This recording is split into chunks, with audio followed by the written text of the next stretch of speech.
Remember chips? And I don't mean Doritos, though who doesn't love Doritos? Especially the ones that come in the purple bag. I don't even know what the name is. You just see the purple bag and you think these are terrific.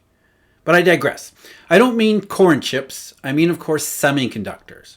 There was a time, not really that long ago, when semiconductor chips, were blamed for pretty much every ill in society. Now, I might be a little bit hyperbolic there, but in terms of the supply shock, the piling up of unfinished automobiles and trucks at lots, and manufacturers couldn't get enough DRAM, I mean, all that kind of stuff. Nothing was more emblematic of the supply shock than semiconductor chips. The shortages, it was blamed for everything. Prices skyrocketed because nobody could get them. But you don't hear much about them these days for some pretty obvious reasons, because they're no longer that much of a problem. In fact, they've become the opposite problem. And here's a headline from a headline from an article in a trade magazine just a couple days ago. Supply side inventory proves difficult to dump as demand weakens rapidly. Memory manufacturers initiate rare production reduction, says TrendForce. So semiconductors, which used to be the bane of our supply existence, the inflation of all the inflation, suddenly there's so much of them that they can't keep, they're producing way too many. They can't get rid of them fast enough, and prices are plummeting. Maybe it was transitory after all. But why did we start to believe otherwise? Now, I'm Jeff. This is Eurodollar University, and this is the point in the video where I have to remind you, if you're watching this on Emil Kalinowski's YouTube channel, you're going to want to go over to the Eurodollar University YouTube channel, because after a little bit longer, that's where all of these videos are going to end up. If you're listening to me on a podcast outlet like Apple, iTunes, whatever it's called, Spotify, you don't have to do anything. These videos, podcasts will remain right where they are.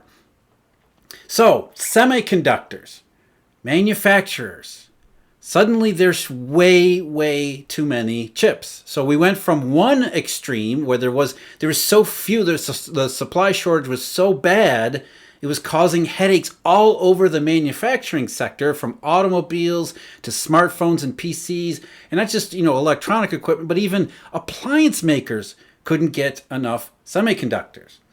Now here, let's go into the article a little bit further. More manufacturers limiting bit output cannot be ruled out, as only large-scale production reduction can reverse supply-demand imbalance in 2023. After analyzing 2023 supply and demand in the memory market, due to a conservative demand outlook, DRAM and NAND flash look to be greatly oversupplied in each quarter, and inventory pressure will continue to accelerate in the first half of next year. That's not at all what it used to. I mean, again, the word is transitory, and it was always transitory because demand would eventually have to normalize to prices. That's not inflation. That's the supply shock. What all of these manufacturers are now saying, and not just in chips, but all across the manufacturing sector, the global manufacturing sector, is that, as the headline said, demand weakens rapidly. So as supply came back early part of this year, manufacturers and semiconductors in particular were only too happy to ramp up production as they could, except they were expecting one thing to happen, which was a robust demand environment as there had been in 2021, when something else has happened entirely. And this point was recently emphasized by another chip manufacturer earlier this month. AMD reported lower, this is quoting from their press release, lower revenue driven by lower client processor unit shipments and average selling price, deflationary. In addition, the third quarter results are expected to include approximately $160 million of charges, primarily for inventory, pricing, and related reserves in the graphics and client business. And AMD's chairman said the PC market weakened significantly in the quarter. While our product portfolio remains strong, yeah, right, macroeconomic conditions drove lower than expected PC demand and a significant inventory correction across the PC supply chain. Classic supply shock stuff. This was never inflation. This was a supply shock. And the supply shock is now headed deep into its downside, where we see another company on top of a list of too many others, including shippers, who are saying that demand toward the end of the quarter, or during the quarter, but mostly toward the end of the quarter, deteriorated rapidly. So while everybody was focused on last week's payroll report and how maybe it wasn't as bad as everybody had feared it might be, that's already old news. The Fed is hiking rates based on the unemployment rate, which is looking backwards at not the participation problem, but at least an economy coming down from somewhere. Whereas we look forward, and all we hear nowadays is inventory. And not just in semiconductors, but as you see here in semiconductors, what is going to happen with prices? They're going to continue to fall. And they've already done so significantly in the semiconductor space. But why did so many companies end up holding so much inventory? Now, it kind of makes sense why semiconductor manufacturers would want to ramp up production, because as far as they were concerned, there was a giant chasm between supply and demand. However, they also got caught up in the same things that got basically everybody else in the manufacturing sector around the world, which was this stimulus fever. The idea that when the governments came in, especially in 2021, and tried to rescue or alleviate some of the problems from the 2020 recession, what they had actually done, at least what the governments claimed they had done, was stimulate the economy. It was no one-time thing, they said. No, multipliers are greater than one, which means that once the government spends, that spending gets recycled. Next thing you know, it's an accelerating recovery for as long as the eye can see. And companies bought in on this garbage.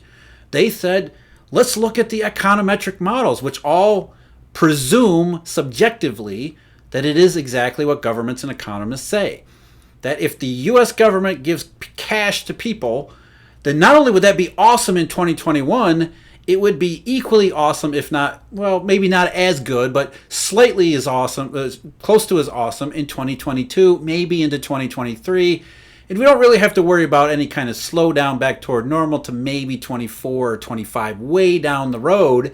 So as far as manufacturing goes, or retailers go, just make everything you could possibly make, because there's money to be made here.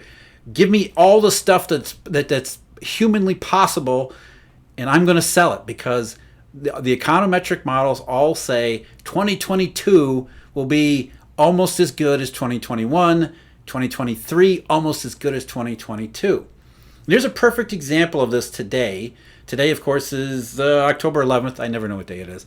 It's October 11th. It's a Tuesday. And the IMF just reported its third set of estimates for global GDP and various economies within it, or various individual nations within it. And nothing tells this inventory transitory supply shock story, mistaken stimulus assumptions, quite like the IMF's econometric models. Everything was downgraded. No surprise here, because as all of these chip manufacturers are saying, demand weakened significantly. So for the IMF estimates for advanced economies, they thought in the last of their estimates for last year, so 2021, last summer, this time, a little bit about this time last year, the IMF thought this year in 2022, advanced economy GDP would grow 4.5%, and that advanced economy GDP in 2023 might get to 2.17%. Now, after going through all the stuff that's happened this year, including the supply shock of all supply shocks, with oil prices and energy prices skyrocketing in March for much of the developed world, and then continuing to erode demand destruction, especially in Europe.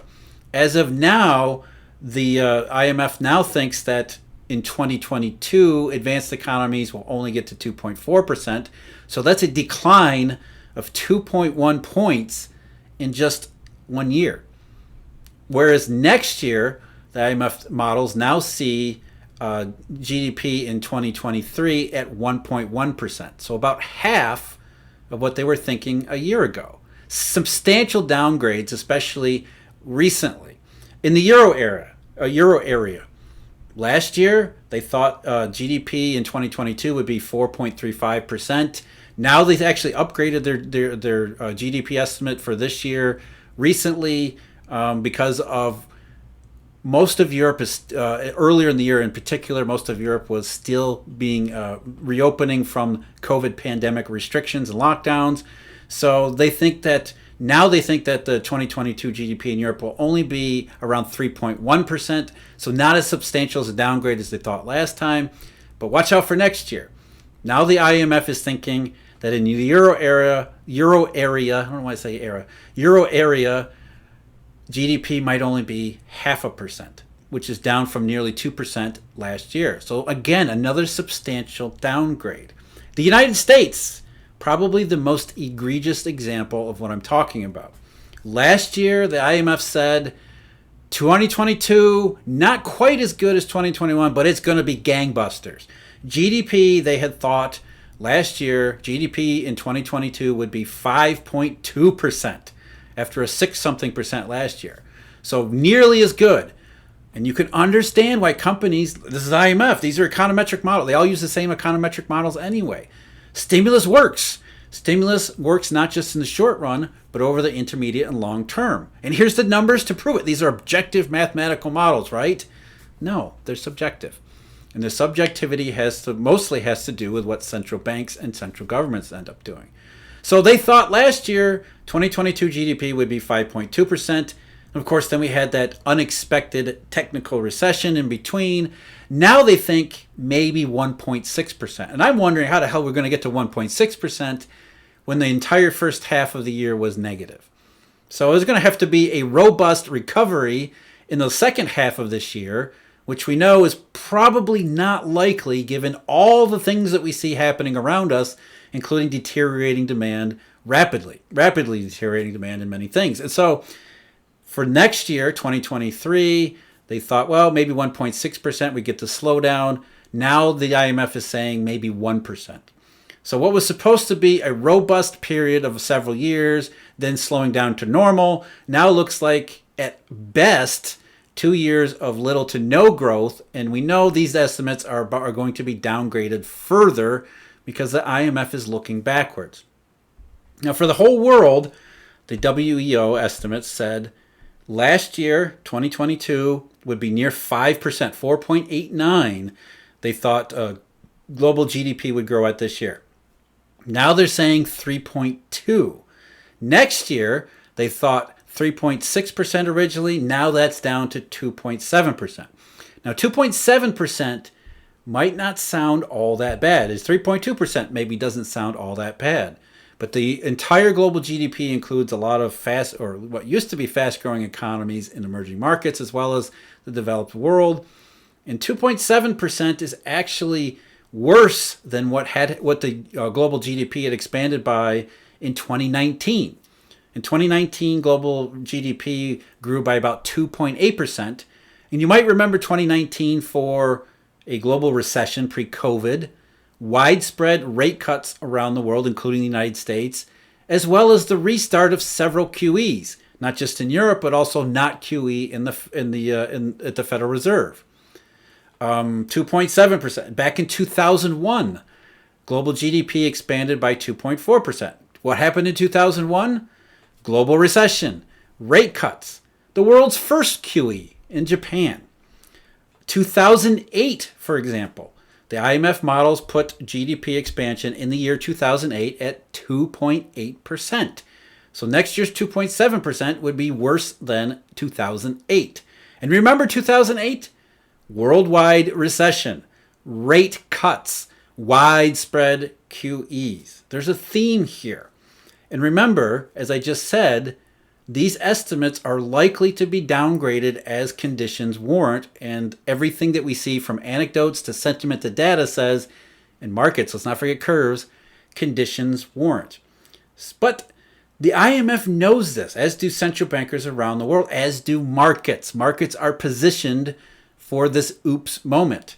when central bankers who were hiking rates because they believed in the semiconductor inflation story and stimulus overheated economy are going to realize reality is very different from what they've been saying and what they've been doing, what they've been acting on. The justifications for the rate hikes have already eroded substantially. But the IMF says, no, wait a minute. Central banks around the world are now laser focused on restoring price stability, as if they could. I think, this is my overriding point here. The economy is restoring price stability as we speak, except the way the economy restores price stability is through instability of things like recession and deflationary environments.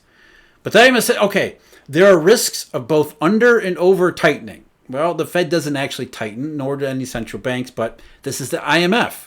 They believe in central banking stuff, just like they believed that stimulus in 2021 was actually stimulus.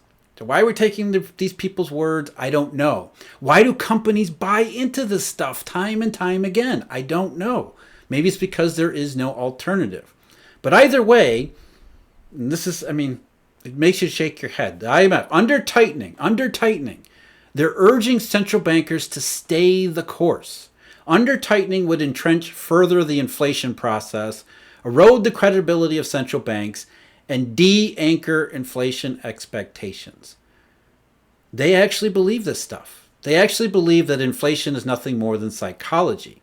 And so the political theater that the Federal Reserve, ECB, and other central banks around the world have been engaging in, all the while the supply shock is taking care of itself and a recession develops across much of the world, these people are focused on oil prices that have nothing to do with economics. They're focused on the politics and the optics of CPIs and how oil prices are going to affect those, all so that they can make sure that people don't believe inflation is becoming entrenched. It's absolutely insane. But that's what happens when you give someone like Ben Bernanke a Nobel Prize. It essentially sends the message that this is the way things work, and we're going to listen to these people like Ben Bernanke because that's what we have. That's what economics is. And the fact that companies actually listen to this crap and continue to position their own businesses based on these worthless models tells you just how far gone these things are. That there really isn't much of the way as far as alternative. I would think that common sense would apply in a lot of these situations, but what is common sense against stochastic regression models? It's the state of economics along with Ben Bernanke. So as far as the U.S. economy, the global economy is concerned, the IMF is recognizing the fact that it was all wrong about how this year and next year would turn out, and it's now just in the process of correcting its numbers, and it will likely, as I said, continue to correct them in the future as conditions warrant. And we know conditions are likely to warrant them, and if GDP does and the global economy does sputter, what will happen then? QEs, rate cuts, all the same stuff that we've been saying all along. Markets are positioned simply for the moment that central bankers admit their error. I said it again. As soon as central bankers admit their error, the market is going to buy bonds like crazy. You already saw that a little bit last month, at the end of last month, when the Bank of England did its guilt operation. Guilty Bank of England did its guilt operation. Bond market buying across the world because it won't be the last. Not because of broken bond markets, but because of broken economics. I'm Jeff. Thanks for watching. See you again next time.